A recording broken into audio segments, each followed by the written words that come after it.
Do I need to take on ascetic practices in order to grow spiritually? And let's define what it means to deliberately take on ascetic practices. Ascetic practices mean limiting oneself in some way, for the sake of something, because very often a lot of people deliberately engage in ascetic practices. It can't be like that. These are some kind of, agreements. Through reasoning, I won't, for example, do something like maybe drink, smoke, use destructive words, or do something else negative. And so, for this, God will give me something, this and that, and let me create for this.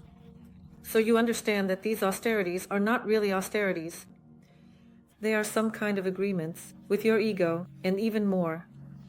When people know about these, let's say, your capabilities, sketches, and you say, no, I don't eat there because I'm in a sketch. That's not a sketch, dear ones, because it's very individual and it's an internal state. You feel it, you rise to the Creator, you feel, that you don't need to do anything. You don't tell anyone about it. It's your, kind of penance. With your higher self, the Creator, you are honest with yourself, And it's yours, and you feel that you don't need to do anything for a while. That's asceticism. And you're not doing it for something, not for anything. It's just your penance, believe me, my dear ones. Even a person who seems to live well, wonderfully, and considers themselves good, they have a lot.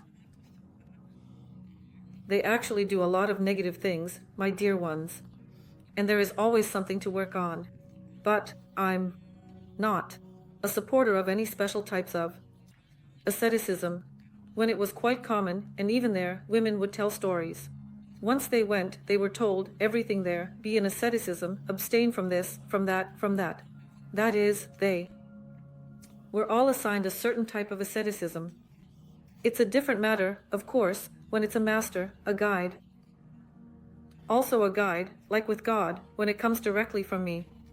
This happened during practice, for example, when a person couldn't part with a status or forgive a deceased parent. So it's all very individual, and it just came to me, like it came directly, for a person to ask